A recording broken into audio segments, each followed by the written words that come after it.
ভারত বিদ্বেষ যুদ্ধজিগির তো ছিলই, এবার সীমান্তে রীতিমতো উস্কানি শুরু করেছে বাংলাদেশ। মঙ্গলবার মালদার বৈষ্ণবনগরে কাঁটাতার বসানোর কাজে বাধা দেওয়ার অভিযোগ ওঠে বিজেপির বিরুদ্ধে, জানিয়ে নজিরবিহীন সংঘাতের পরিস্থিতি তৈরি হয়।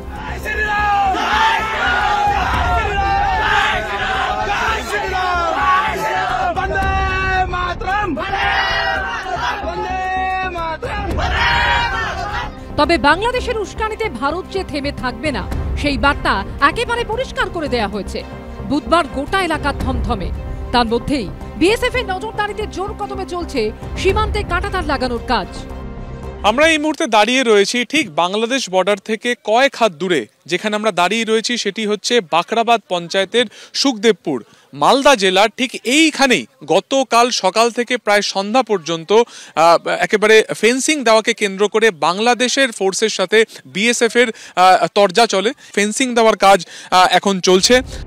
এবারে বৈষ্ণবনগরের বাকরাবাদ গ্রাম পঞ্চায়েতের সুখদেবপুর গ্রাম, ওপারে বাংলাদেশের চাঁপাইনবাবগঞ্জ জেলার শিবগঞ্জ এলাকা।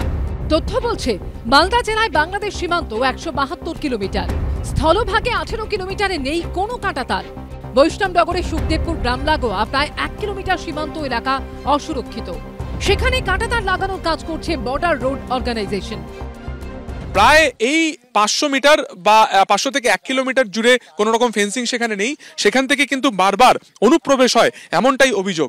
এবং আজকে বিএসএফ এর তরফে যারা কর্তা ব্যক্তিরা রয়েছেন তারা ইতিমধ্যে এখানে এসেছেন এবং এখনো পর্যন্ত উত্তেজনা না থাকলেও সুখদেবপুরের যারা বাসিন্দারা রয়েছেন তারা কিন্তু একেবারে প্রস্তুত হয়ে রয়েছেন। কিন্তু আন্তর্জাতিক সীমান্তে কাঁটাতার থাকবে এটাই তো স্বাভাবিক, সেই কাজে বাংলাদেশের আপত্তি কেন? মালদার বৈষ্ণবনগরের বাসিন্দাদের অভিযোগ, অনুপ্রবেশ, চোরাচালান, জাল নোটের কারবার চালু রাখতেই বাংলাদেশের তরফে কাঁটাতারের বেড়া লাগানোয় আপত্তি তোলা হচ্ছে। ওরা করতে দিতে চাইছে না, তার বেড়া ক্রস করে ঢুকতে একটু সমস্যা হবে, তাই তারা তার বেড়া করতে দিতে চাইছে না। এই যে ভৌগোলিক একটা অবস্থান সেটাকে কেন্দ্র করেই কি অনুপ্রবেশ হয়? আতঙ্কবাদীও ঢোকার চেষ্টা করে, কিন্তু আমাদের জন্য আমরা আতঙ্কবাদী ওরা অনুপ্রবেশ করতে পারছে না। এই ধার দিয়েই কিন্তু আমরা ফেন্সিংটা করেই ছাড়বো। সীমান্ত এলাকা সুরক্ষিত রাখতে কাঁটাতার লাগানোর কাজ চলবে বলে আশ্বাস দিয়েছে বিএসএফ। मालदा में हमारे फेंस का निर्माण कार्य प्रगति पे है, एक जिसपे किन्हीं कारणों से बीजेपी ने आपत्ति जताई थी, हमने उनकी आपत्तियों का जवाब दे दिया है। निर्माण कार्य प्रगति पे है, बाकी सब कुछ बिल्कुल सामान्य है।